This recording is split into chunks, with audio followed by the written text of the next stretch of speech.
What is happening, everybody? Welcome back to another live stream here, another Demystify, where we demystify the process that you want demystified. How did that sound, Deborah? More complicated than I needed it to be. Perfect. Well, we're here with Deborah Wright, of course. If you were following the last couple weeks, then you're in luck because we're continuing that process. If you were not following the last couple weeks, you're in luck because we also have content for you. We have project files for you, and we also have all the stuff on VOD on YouTube. So do not worry, we have your back. I'll be sharing that stuff in the comments here very, very, very soon. Before we get started and let Deborah take the wheel and drive, we just got to go over just a couple things. First things first is we are Maxon, so we have all the tools for you to create anything and everything that you would like to do. So from ZBrush to Cinema 4D, Redshift, Universe, Red Giant, Trapcode, etc. The list goes on. We have a bunch of stuff for you guys to help with your creative process and needs. So definitely check it out. And while you're there, you might as well check out the Maxon events where we actually showcase all of the stuff that we do.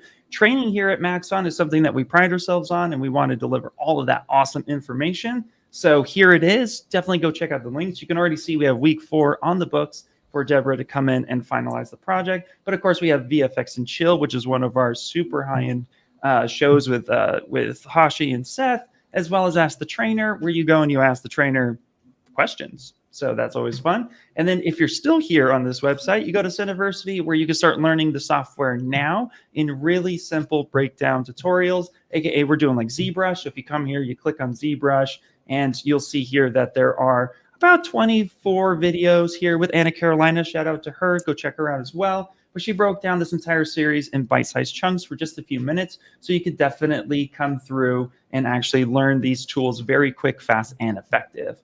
And then, you know, we like giving stuff and things away. So let me just quickly come over here and just showcase right here. I'm going to copy and paste all this good jazz. But, oh, actually, it looks like it's happening in the background. So we'll be dropping in the comments in the background. But of course, here, go grab your free t-shirt. And if you're a Pokemon trainer collector of things and such, and you have them all, that's awesome. Have another one. But also, too, you should tag us. You should take a photo of all the shirts laid out and then tag at least Maxon, myself, even Deborah. I'd be like, look, have them all.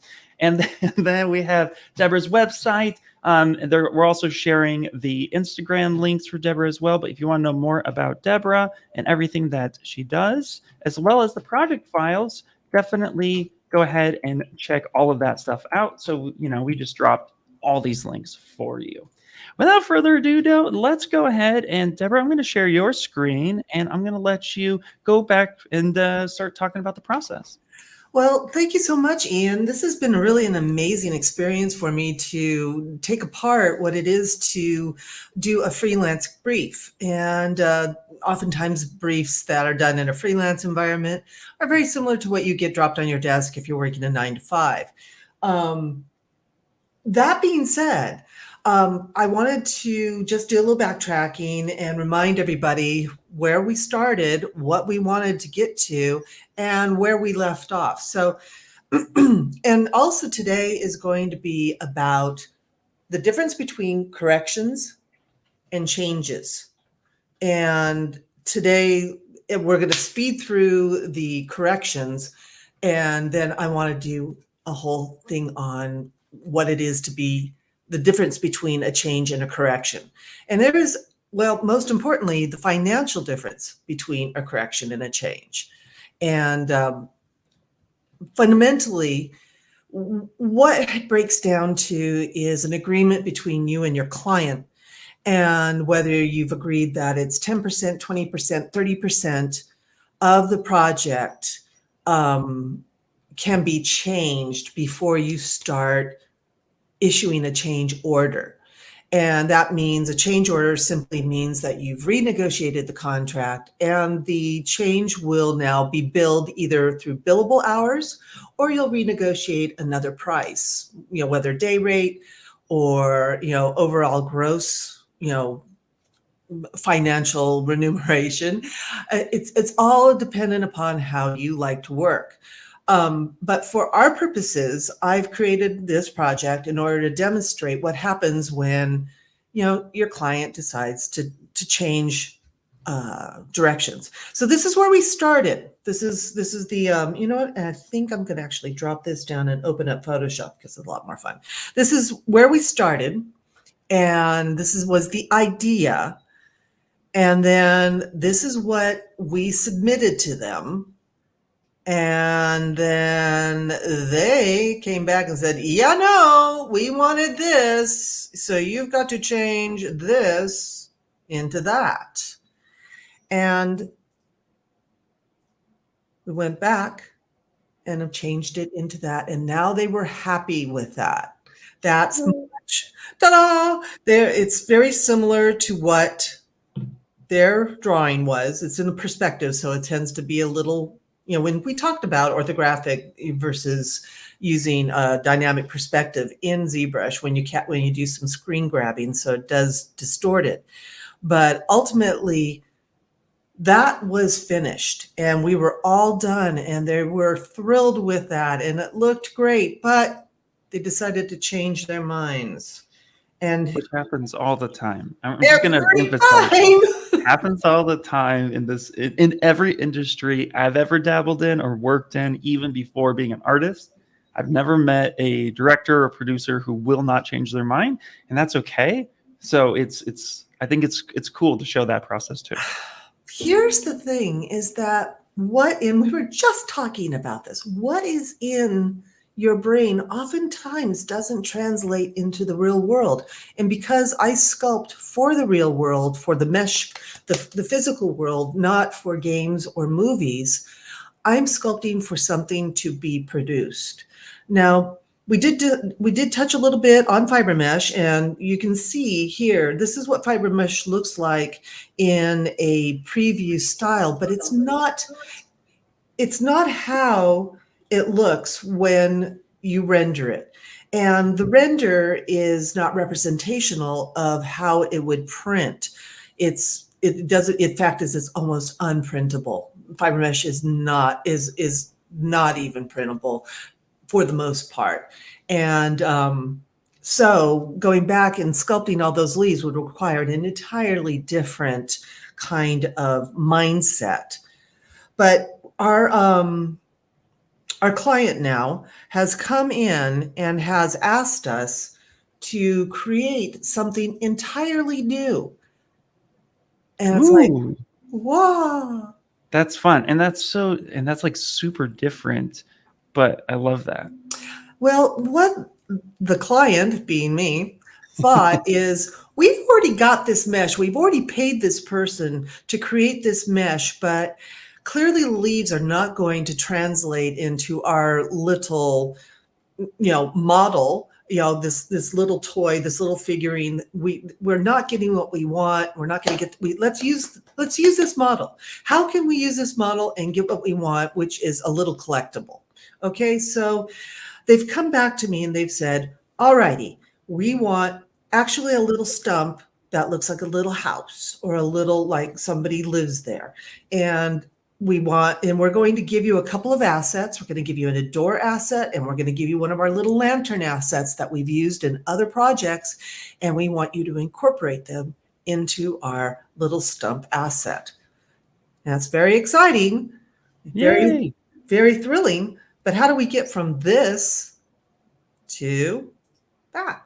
Well, nice. Before we move too forward, and we are talking about client changes, and what's been amazing, Deborah, is you've been so open with the process of finding work, talking about work, etc. That this question came through that I wanted to ask before we go too much further, which was, how do you deal with competing with sites like Fiverr, etc.? Do you find it more difficult to find new work? Is that something you concern yourself with? So I actually got myself on Fiverr about 3 years ago. And what I found out is that the kind of people that are using Fiverr really are not coming to my door knowing everything that they really want. and they're looking for me to do more heavy lifting and thinking and designing, then I'm willing to, well, then they're willing to pay me for.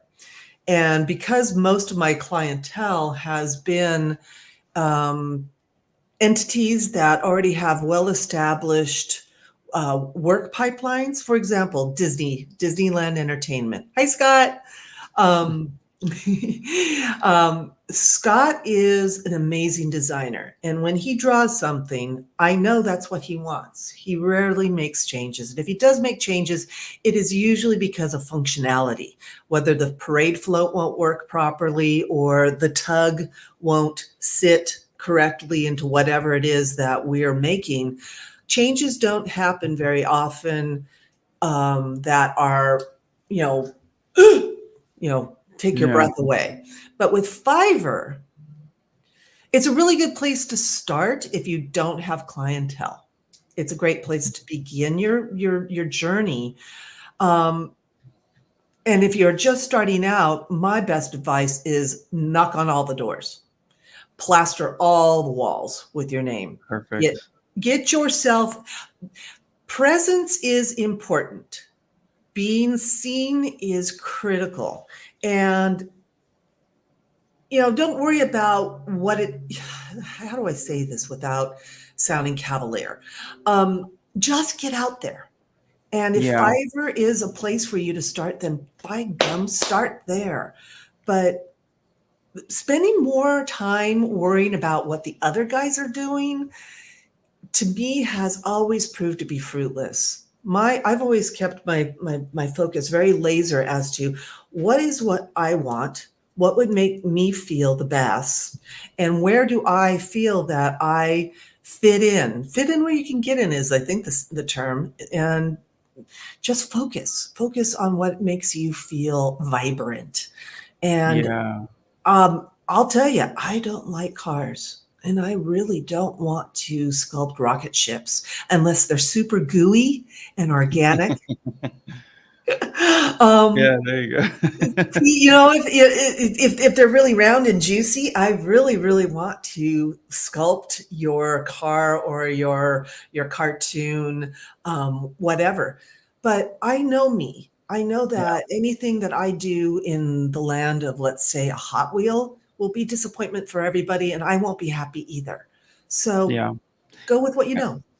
Absolutely. I would also just add to that, and then I'll let you continue forward, is that if you're comfortable live streaming is a great way to put yourself out there as well, because you never know who's watching, and it's a great way to showcase your skills, your techniques, and also to just connect with other artists and other people. So that's another way too to kind of get your work out there.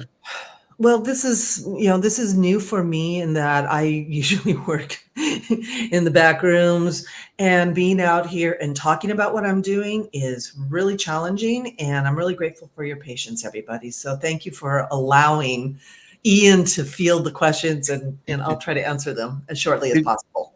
I think everybody agree. You're doing fantastic. All right. So I'm going to get rid of a lot of stuff here. The first thing I really want to do is I want to take a look. I'm going to do see-through, and I'm going to actually turn my model around and you're not seeing it very well. Sorry, guys. Can you see that? Yeah, we can see it. It's a little beige. Yeah, just a little bit. Okay. You could put a darker material on there if you wanted to. Actually, you know what I'm going to do? I am going to get out of see-through. That'll solve some of our problems. I now know that this is, and I'm going to kind of come into more of a gray blue. Build my object. There we go. So our little tree, for the most part, I could just start chopping it apart.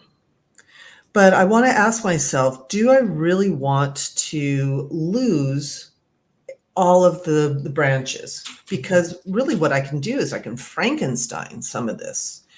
So I'm going to come over here, and I'm just going to grab my knife rectangle, and I'm going to cut the middle out. Just going to cut it all out and see what I'm left with. Oh. Again. You have subdivisions on. I know. Again. The knife brush doesn't work with subdivisions. Just It just FYI. doesn't. It's just like, yep, nope, we're not doing that. Not doing that today. I do that all the. I know this information, and yet I still do it all the time. Every single time. And if I go back and I look at my drawing, I think this is my branch right there. So getting rid of these. We're just going to get rid of those. Split those hidden ones. Get rid of that. And voila. We're halfway there already. Do you still call this the Hamburger? Pizza box, actually. Oh, the pizza box. Yeah. I've always called it has an official name. If you hover over it, it'll tell you the official name, which is like select all subtool. No, it's like subtools all selected, something like that. I can't remember. So it's AKA the pizza box. Everybody remembers it, so I like it. Pizza box, not the official name, but people do. It's its nickname, and people have embraced it. Who named that? Do you remember? That's a good question.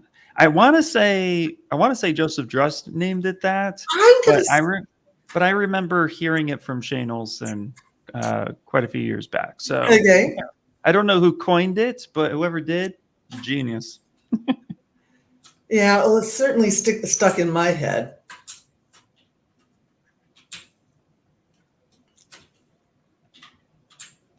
So I'm just getting things set up so that I can, move things around. I'm probably going to have to make this little stump a little juicier because it looks like I'm going to have to accommodate a door and a lantern. That's going to be so much fun, though. Oh, it's painfully cute, isn't it? I'm having a hard time with my stylus, man. Oh, so you have the pen icon selected. So if you notice next to the little Google icon thingy up there between the Google icon and the cogwheel, there's a little pen. Pin, that's what and it that's is. turned on. So I what accidentally did that. Yes, I did. Thank you. You know what? That really baffled me one time. Like, what the heck? Yeah, so that pen is there to actually lock the gizmo in place. And where that's actually really helpful is if you're doing some gizmo duplicate tricks. So if you actually need to duplicate from that, you need to duplicate from that location. So you pin that location, you do a duplication, and then it will snap back. And then you can hit 1 on the keyboard, and it will repeat that action equally from that point, and it will space everything out evenly. That's one of the ways to use that. I have never even thought about using it that way. Now, so I also need to say thank you for this. I am in love with Preview AO. Hey, isn't that cool? Oh, yeah. That was just delicious because look how better my model already looks. I mean, it's already there. Nice. Irene coming in with some knowledge. Madeline Schott Spencer. Yeah, gave it this nickname. Oh, that's Perfect. nice. Thank you. Oh, I'm so happy for that. Thank you for letting me know. Yeah, the more you know, the more you know. I love these knife brushes. They have made my life so much better, infinitely better. Oh yeah. If you're not using a knife brush, you're sleeping. Oh, yeah. Time to party on. Okay. Yeah. That's not exactly what I wanted. So if anybody doesn't know what the knife brush does exactly in ZBrush, what the knife brush does is that it's very similar to a combination of clip, curve, and slice. But what it's doing is it will cut the mesh, and then it will rebuild the topology as clean as possible, giving you a true watertight mesh. And this is really, really helpful. And so when you're like chopping things up, especially if you're working in Dynamesh or you're working with meshes that, you need to just give it some shape, then this is a great brush to come in and start selecting. It does not work on subdivisions. And the only thing to be aware of is that if you have vertices or inverted normals that are colliding, or they're kind of like, they're kind of like crushed in between each other, then the knife brush will have a difficult time isolating how to rebuild that topology. So if you're ever using the knife brush and all of a sudden ZBrush just kind of freaks out and maybe crashes or something like that, then just what you do is actually go down to your geometry. You want to check your mesh integrity and fix the integrity so that the knife brush actually works. So anytime it happens, just note that there's probably something going on with the mesh. So the cleaner the mesh, the easier it is for that knife brush to work. And being that this is really a juicy mesh, it's got lots going on. Crashing has been part of the fun. I've never met a software that doesn't crash. Yeah. And, I've always viewed having a crash as an opportunity to go get another cup of tea or get a glass of water or stretch to stand up. The forced break. Yeah, the enforced break, because I can sit here and I can play with this all day long. Okay, so I'd like to go back through what I just what I just did, just so that people can catch up, because I did do something that maybe somebody might have missed. Is at this point, I took the gizmo and I used it as a twisting tool. And I twisted my tool to get that nice sweep that they're looking for. We're getting really close to the silhouette of our objective here. And you can find that particular action right here. So you've got your gizmo selected, W, E, or R. Hit that cog, and this is going to open up this wonderful palette. And I think I went over this last week, but I still think it's really worth mentioning that if you haven't explored this, take some time and just punch some buttons, because you're going to find all sorts of new ways to approach your projects. That's going to make your life a lot easier. Yep. I also just dropped the link to like a very specific Ask ZBrush where it talks about wrapping a tube around a cylinder, but it covers some of those deformers as well. Oh, so thank you. Wonderful. So this is going to be a little hut, a little place to live. And we need to cut out our tree and create a room. Being that we've got all of this going on here in the root ball, why don't I use the knife lasso? And we could use the knife lasso to cut out holes and create our doorway. But the truth of the matter is I'd really rather not. I'd really rather be a little more interesting and how should I put this? Reflective of our little stump. So we've got a door that I've created that is going to be our magical little door for our friends here, and for their little house. And this door I've created just a simple tool, an outline tool. It's just a skosh bigger than our door. And I'm going to fly that into our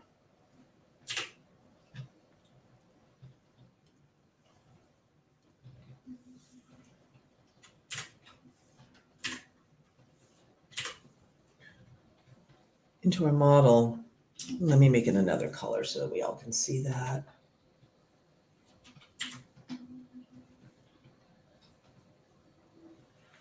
And my apologies if, in fact, you're trying to follow along with me and you're not seeing my my UI is different. I was offered a challenge by Ian last week to start using the conventional traditional UI, but I found that I was really spending a lot of time hunting. So here's my promise to you. I will continue relearning the traditional UI. I promise, cross my heart, hope to gain 10 Okay. pounds. And that way I will be able to be more effective in helping you all out there to do what you need to do, because I know that this is a tiny bit of a challenge. Okay, so here we have our doorway. Nifty, swell, cool. It's beautiful. I'm digging it. I'm digging it more than I can tell you.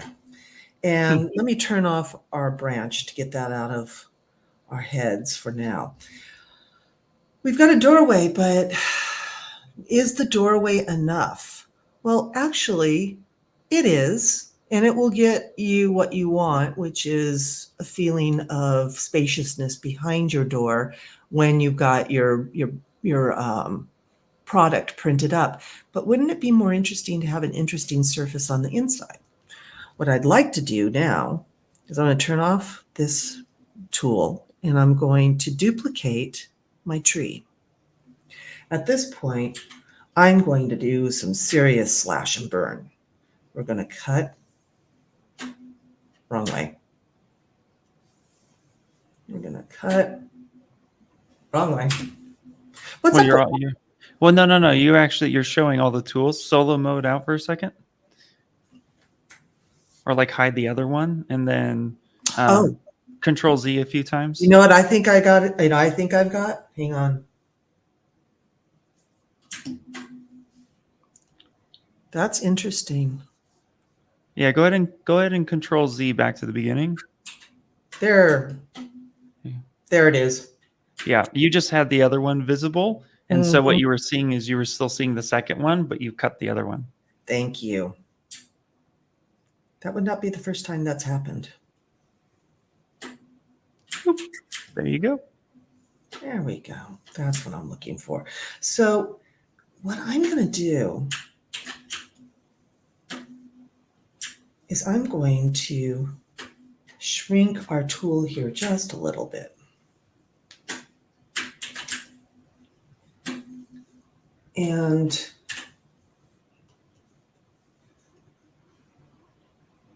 just a tiny bit, and I'm also going to extend it a little bit. And and I'm also going to turn it into a LiveBoolean.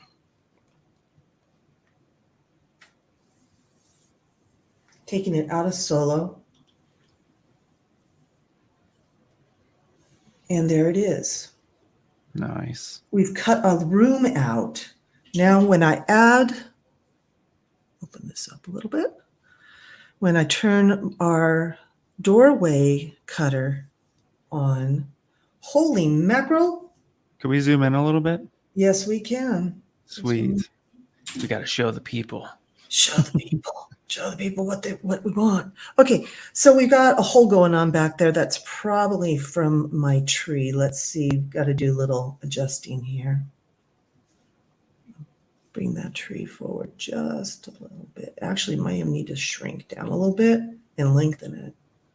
Push it back. Do we have it? We have all the edges. Now, so you're seeing that red. That's because my my cutting tool, for the doorway, I changed the color. Let me. Yeah, for those of you who don't know, LiveBoolean will take into account the color of your subtool that you have selected. Now we have all one color. And I'm excited about this because it went a heck of a lot faster than I wanted it to. I'm like super thrilled about that.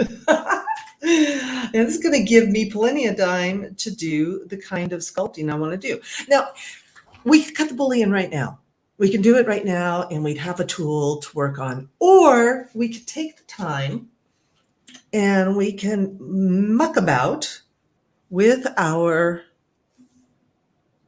mesh over here and see if we can do some stuff that will cut down our sculpting time.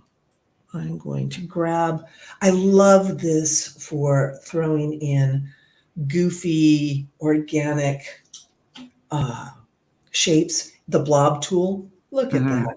Let's use our Sculptris Pro. Mine's down here, the little S, to add more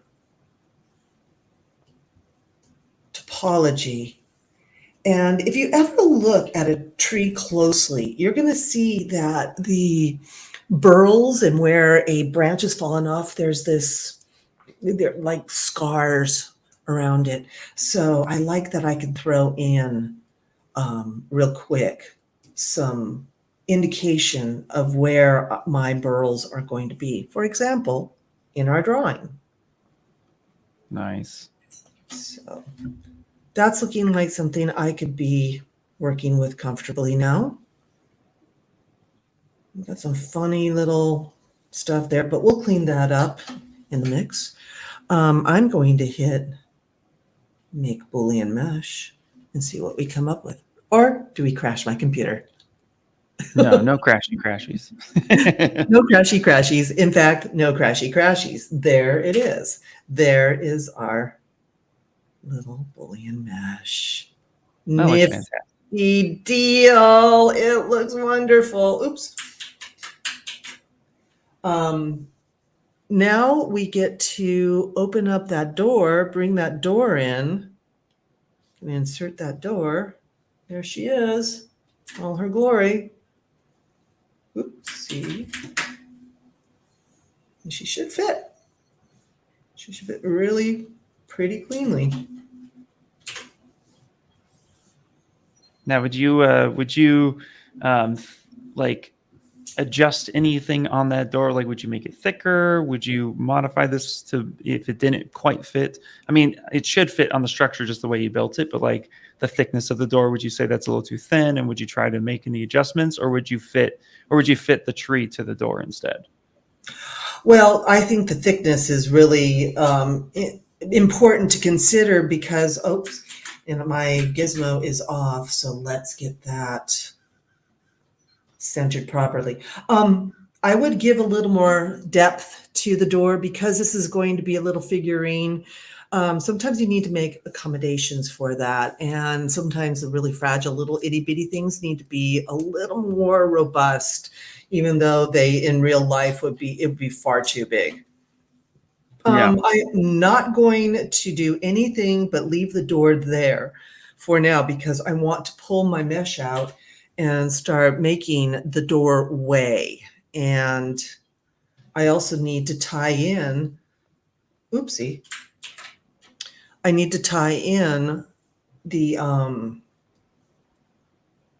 shapes of the tree, the bark. I need to reestablish this this cutoff here. So I need to come back in with some alphas to make that look like what it's supposed to look like and not just a sliced off tree. Nice.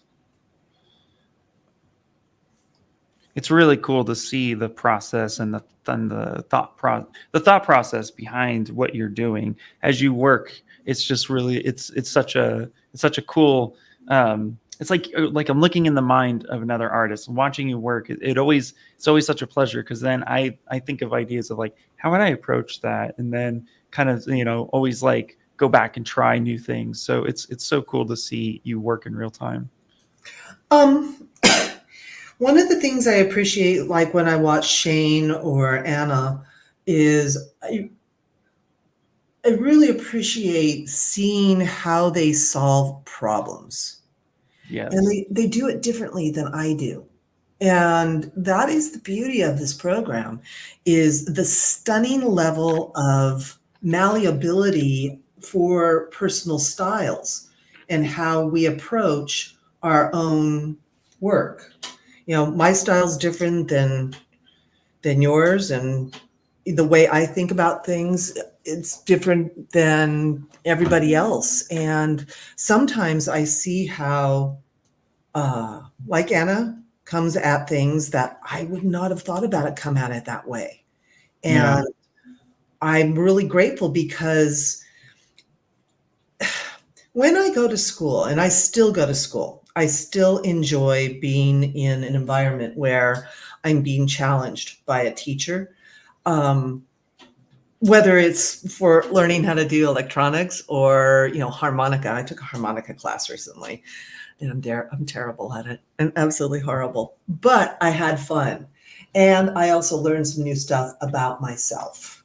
And Nice. that's why I enjoy doing, expanding and seeing how people work.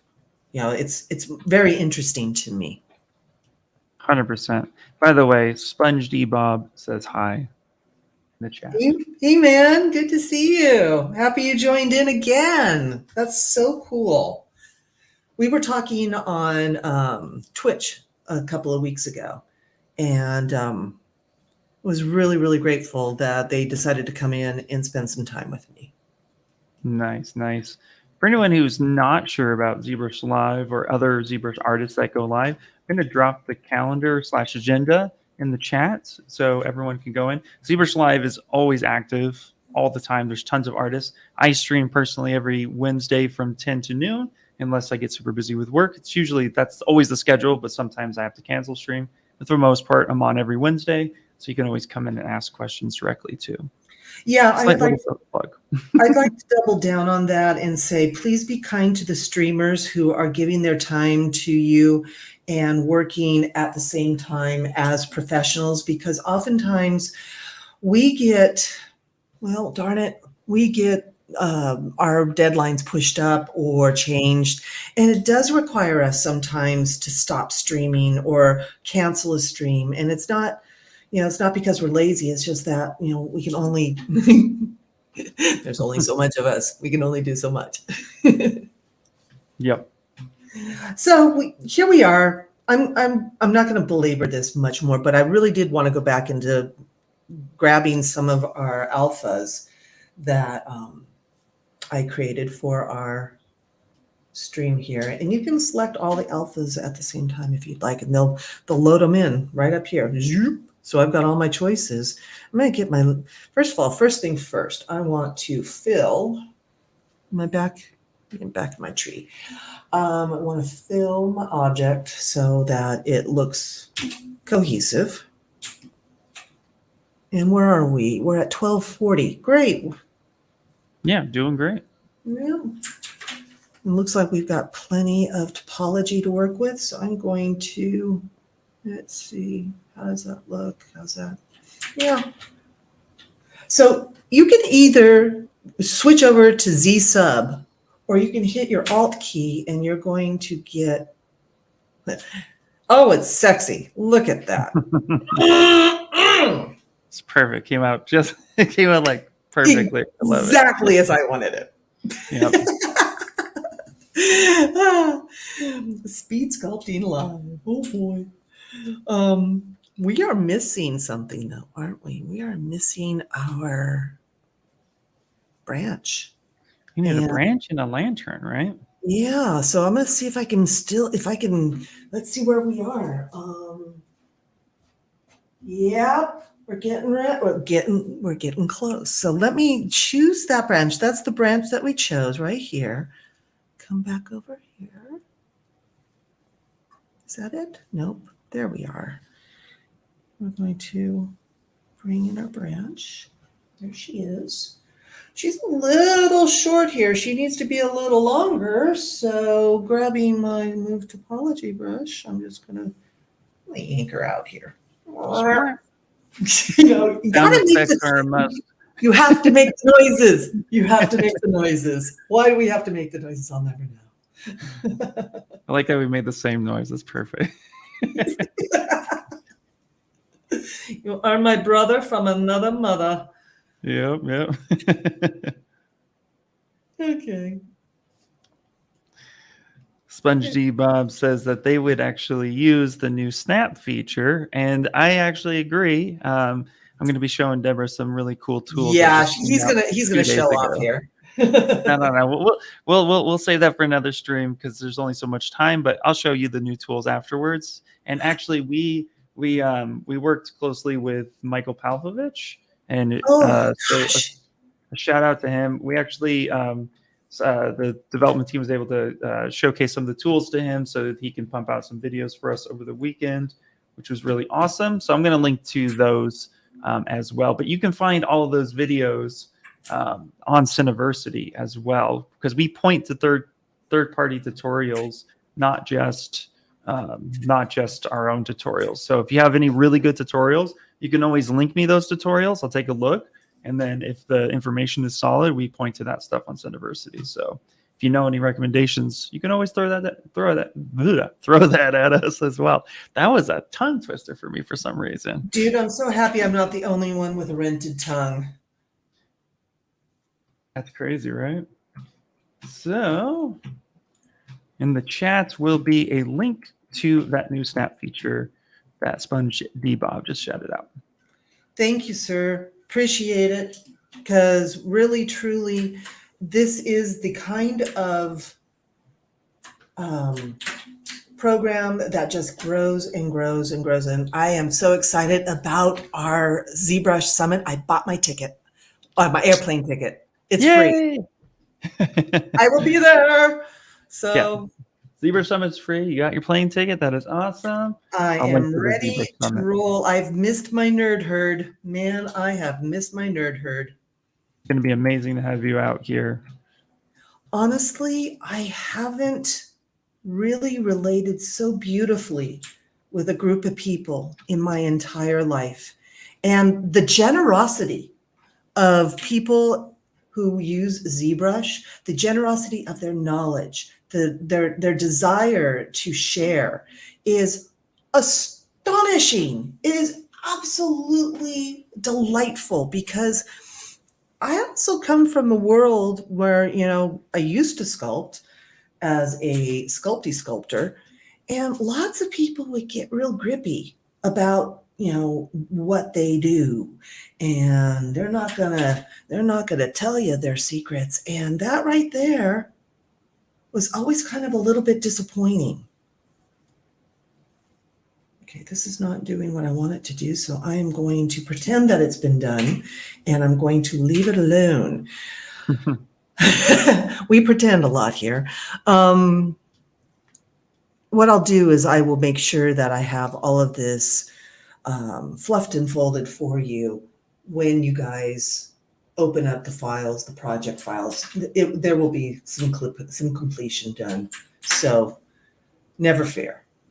Yeah, a lot of sculpting is rinse and repeat techniques and methods, and checking topology and then going back and doing it again. So lots of finessing. Yeah, there's a heck of a lot of finessing, and I don't want to waste your time in watching me do the same thing over and over again. But I want to get to the salient points, and I think we've hit most of them. And now I want to fly in my lantern. So I'm going to insert my lantern. And there it is. Oh, not all of it. Let's try that again. I'm going to just delete that for giggles, because that's not working for me. I'm going to go back. Okay. Okay. Thank you. Boop. Boop. And let me merge everybody down. That's a really cool lantern. Thank you very much. I used it in one of my tarot cards. I'm doing a super secret tarot card deck. Oh, that's fun. Yeah. When I was in college for illustration, I wanted so much to do a tarot deck. And I never got around to it because I'm really a dreadful illustrator. So when I started seeing that I could achieve what I wanted with ZBrush as an illustrator, but sculpting it, because the cool part about ZBrush for me is that I can actually get some rendering done. And voila. Yeah. You know, I've got something ready to be, you know, an illustration or a tarot deck. And there is my lantern. Isn't she just adorable? She makes me cry with cuteness. It looks awesome. Okay. So, my friends, we now have really close to what they were asking for. And we used the previous asset as our base, which saved us a ton of time and them a ton of money. And their change was not as expensive as it could have been. So one of the things that I did not do clearly is I did not open the door.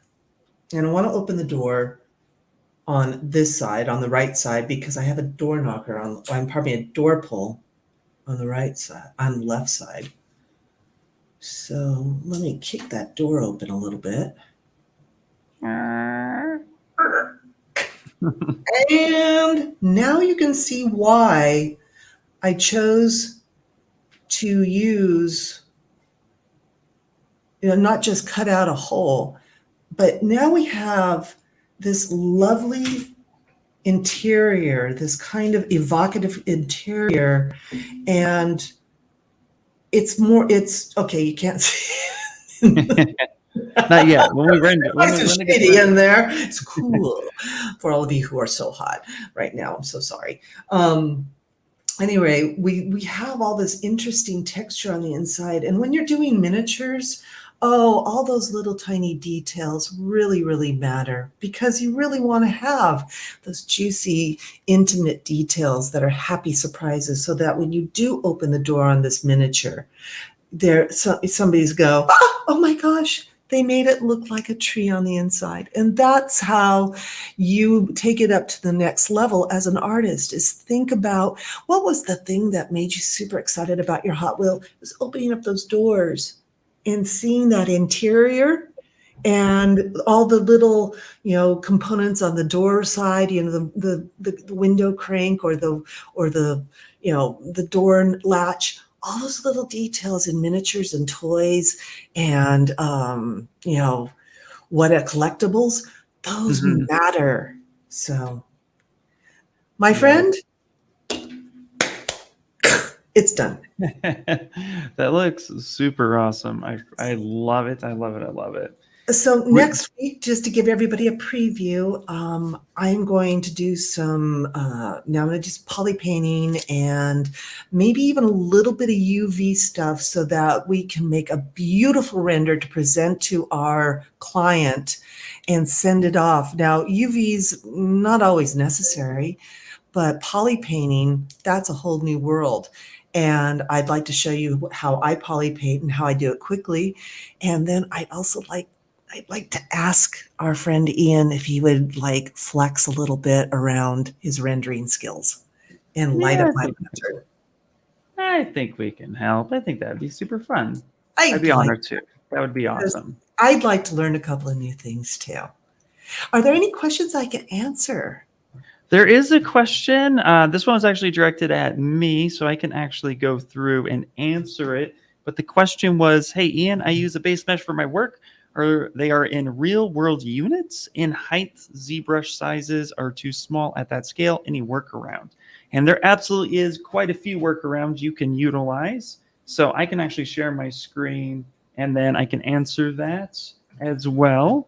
But let's see, before we do that, I want to see if there's any other questions for you first, which I do not see. So let me just switch over real fast to this puppy, this beautiful puppy. And so right now, I've scaled them up. So first things first, anytime you do, you set scene scale in ZBrush, over in geometry under size, you'll actually see this size here. And this will actually determine how big or small your object is within ZBrush. And if you set scene scale, this gets affected. But then sometimes, if I kick over to my brush, my brush can only get so big. I've maxed out my brush here. So one of the ways you can do it is, and actually the easiest way to do it, is come up here to Preferences and come to Draw. And what you're going to be looking at is max brush size. And it's always set by default to 1,000. So if I actually kick this up to be bigger, and then I come over here, you'll now notice there's more room for me to grow my brush size. So that's one way of going about doing it. The other way about going about doing it is actually using Stager. So what Stager can do for you is it remembers your object position and the scale of that object. So if I say home stage, and then I decide to shrink this down, let's go really small for just like, the wow factor, and hit F to zoom in, and then I hit target stage. Now look at how big my brush, my brush is so giant, it's so huge, right? So I can work with a smaller object, and then when I'm ready to kick it back, I can just go switch stage, and all of my sculptural changes will go along with it, and my brush size will no longer be a hindrance. So those are the two ways I recommend to adjust your brush size if you're working with a base mesh and you're capped out on not getting a big enough brush. I'm literally going to go back and I'm going to practice more with Stager, because there are some tools that I do not use because they're just not all up in my face all the time. And Stager is brilliant in this workaround, because I too, much like question was from SpongeBob. Yeah. We both work in the real world, making real things that usually are really, really big. And I know that, they are working in some really big mammoth pieces, and it can, especially if you want to keep it in scale. Yeah. Thank you. That was a great workaround. Yeah, absolutely. And then check this out too. So I do this a lot with the new feature of dynamic local symmetry. So real quick tip here, in the new 2023.1, we added dynamic local symmetry. And so what this allows me to do is to stay truly symmetrical based on my gizmo's location. So here, if I reset this back to 0, and then I come through and I start sculpting, let's say I'm sculpting here, let's put symmetry on, I'm sculpting, yay, beautiful puppy, I'm sculpting. Well, the new local symmetry allows me to, I'm going to kick off target stage, it allows me to move this off over here, rotate this, pivot this around, turn symmetry back on, and look, I can continue sculpting because it's based on the gizmo location.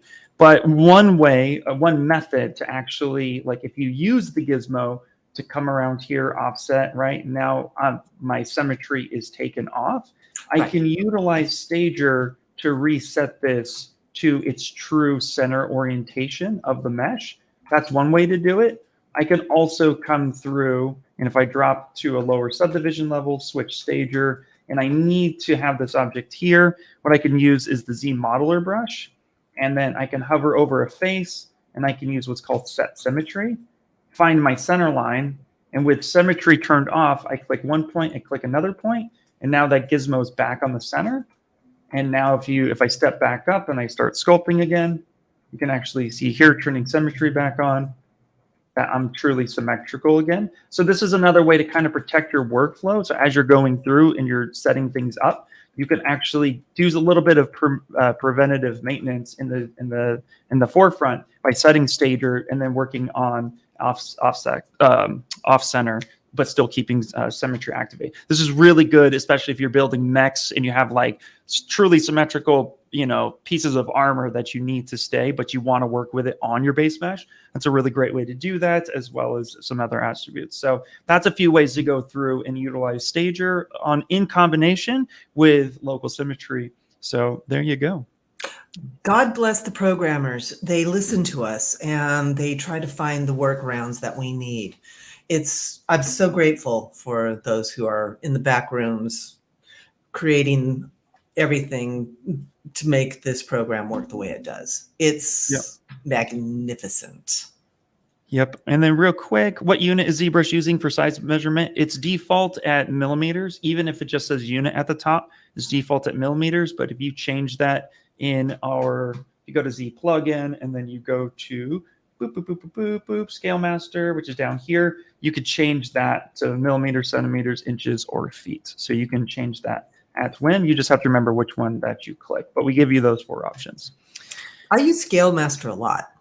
It's amazing. It's one of my favorite tools. And actually, I just go in and start sculpting like a banshee and then come back in and reset the scale of the project to where I want it to be by using Scale Master. It is massively powerful. 100%. We have another question. I am really interested in how you started in this dream job. What did you use as What did you use as formation, or where did you work to get such great possibilities? Oh, well, I'm lucky. I'm a lucky girl. I'm really blessed. And I've got to say that right out the door. I was born and raised in Los Angeles, and I was steeped in the movie industry. It was just part of the environment. And even though I didn't initially intend on becoming a sculptor, I was trained by a teacher I had in junior college. Oddly enough, I took a job as a mannequin sculptor, and the teacher who I had in college was my manager, and she's the one who trained me, Donna Hollander. And so, for the most part, I got started in this on the outskirts of the entertainment industry. I started out as a themed entertainment sculptor and also a mannequin sculptor. But themed entertainment is all the things that you see at like Disneyland and Universal Studios. And when you go to a Chuck E. Cheese and you see all these sculpted things, they had to be sculpted by somebody, and that's considered theming. So that's how I started. But then I moved on into movies and toys. Giftware more. I did a lot more giftware and collectibles as a sculptor, and I also did a lot of maquettes for Disneyland Tokyo, and Disneyland Paris. And so that's just naturally, organically grew into a place where I was available as a sculptor. And that was how I got this dream job. I discovered that I really loved doing small things. I liked doing little itty bitty baby things because I like being able to hold things in my hand. And I've always loved doing dioramas. So doing little toys and thinking in that, or models, was really in my mindset. But I did see the writing on the wall. First of all, I'm obviously not young. I've been around for a couple of days, and I knew that my body wasn't going to be able to withstand the kind of rigors necessary to sculpt for big things. So I really knew that I needed to start making a transition, and I went and I got retrained as a ZBrush artist at Studio Arts, which is in Los Angeles. And they are a brilliant crowd that bring in professionals to teach professionals. And I fell in love with ZBrush, and I just grabbed on and I didn't let go. And now I get to do this for a living. And right now, some of my client base is people, well, we obviously started this project based off the Lady Gaga piano that I did. But now I'm also working with people like, Disneyland again. Thank goodness they had faith in me. And also Spirit Halloween. So I am living a dream life right now. I get to work in my own studio. I get to work in projects that are absolutely delightful. And I get to tell people about how I did it and give you the gifts of knowing how to do a brief now. We have got 3 out of 4 down now. The next one is we're going to be talking about making this pretty, presenting it to our client, and we're going to do a wrap up of the whole thing. And hopefully you guys will have some questions for me next week that I can talk about ad nauseum. Yay. Last question we're going to take for the day before we wrap it up, but it came through. Hey, is there any way to export animation from ZBrush as FBX and not MDD? As far as I'm aware of, MDD is the only file format that you can export out any animations you do in ZBrush through the layers system. But let me double check and get back to that next week just to make sure. But I'm pretty sure that's the only one. But I'll double check that. I just wanted to make sure I did not forget that. So come next week and I'll have an answer for you on that.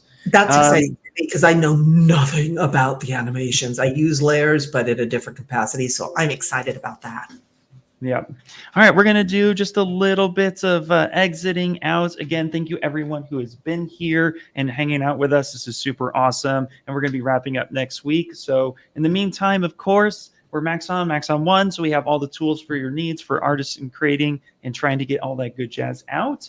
To answer the other question that popped in about where to learn all that good information. So we have Cineversity. And if I just back up here real quick, Cineversity on maxon.net is where you can learn a lot of stuff. And if you're looking for more specific things within ZBrush, if you go up to Learn, we've imported over Z Classroom from the Pixelogic over to the Maxon channel. So if you guys are not aware, Pixelogic was acquired by Maxon. And so now we actually have been migrating a lot of that information over. So you can come through here if you're looking for very specific ZBrush information, including ZBrush Core. So all of that lives now on the Maxon 1 Cineversity site. Of course, we always thank you guys for showing up and hanging out with us. So we're going to be dropping some links down at the bottom where you can get a free t-shirt. And if you have all of them, I saw Matthew earlier, he mentioned it. He has quite a bit. So please, take a photo of all the shirts, pose in them, and tag us. Your friends, Matthew. We want to see. We want to see your team. We want to see everything. So show it. Show us what you got. Of course, we have events as well, like this one, and we also have Ask the Trainer, where you can come ask trainers questions about what's going on with ZBrush, Cinema 4D, Redshift, etc. We also have VFX and Chill, which was one of our popular series where Hashi and Seth break down, VFX and they chill about it. That was horrible, but that's what they do. And of course, we have other stuff like we have the 4th week of Deborah coming in and showcasing ZBrush and for stage and screen. So again, thank you for that. And then Deborah's website, of course, go check her out. She also has an Instagram, so we're going to be sharing links for that right meow, as well as I'm going to be sharing the project files currently that are going to be that from week 1 and week 2, so you can go check all of that goodness out. And then earlier in the stream, I did drop links to the ZBrush calendar. So if you want to see who all the presenters are on ZBrush Live and what they do, you can come check out the calendar agenda, but you can also come and see how many artists actually come in and stream for us. There's quite a lot. And just a little kind of hidden knowledge of this website, they are in order of the most streams. So Shane Olson and Ashley Adams, they cannot be beat. They've been here since the beginning. Yeah, they've been here since forever. Yeah, so you're going to want to go check them out. But there are so many amazing artists that volunteer their time, showcase their workflows, their processes. I'm on there every Wednesday from 10 to noon, unless, of course, something comes up, and then I always give notification that I cancel. But that's my time slot, so you could definitely come and check that out. And then we have the ZBrush Summit. The ZBrush Summit is in person this year as well as online. So if you're in the LA area, make plans to come to the LA area, you want to come, high five me, hugs. I take hugs. We do all sorts of good stuff. Come on in and, make sure to register. It's free to register and to show up to the event, but we're going to be offering a lot of other cool stuff. Workshops are going to be happening. So we're going to be checking out and we're going to be portfolio reviews. Yeah, that's always a thing. There's going to be some guarantees. There's also some other stuff I can't talk about just yet, but as soon as we drop it, you're going to want to go check it out. There's also the Sculpt Off. So you're going to want to know about this. Sculpt Off is open to online. So you'll be able to participate just like every year for the last few years. So that is it. Again, Deborah, thank you so much for coming in here, hanging out with me. I couldn't be happier, Ian. I couldn't be happier to be here and talk about ZBrush. It's my happy place. For us, everybody, Deborah, wave to the people. Bye, everyone. We're going to go. Oh, no, she froze. Okay. All right. Bye, everyone.